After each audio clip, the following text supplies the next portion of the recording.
front lawn. Cars coming to a screeching halt. Angry drivers jumping out. Gunshots ring out night and day. This guy comes out of the house with a gun in his hand. I would definitely describe them as the worst neighbors that we've had. That may be an understatement. Amber and Nathan Krutzer moved into their home in Tulsa, Oklahoma 4 years ago. They thought it was a nice, quiet neighborhood where they could raise their 2 kids. Little did they realize they were moving next to a house of chaos. The couple says the trouble started shortly after moving in. You could say it was a nightmare.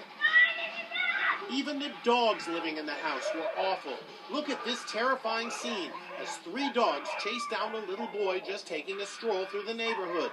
Thank goodness he was unharmed.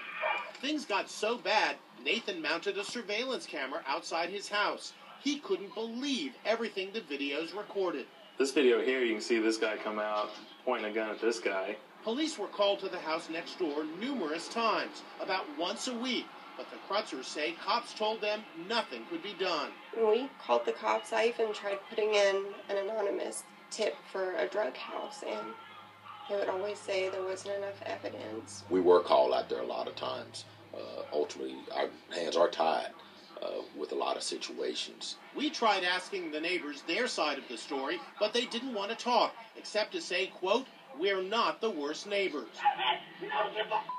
So who lives here? Angela Todd is one of the residents. She pled guilty to receiving stolen property after a break-in at their neighbor's tool shed. And this resident, the guy with the gun they called Junior, he was found dead from a self-inflicted gunshot wound. Not surprisingly, Amber and Nathan have had enough. They've moved without even waiting to sell their house.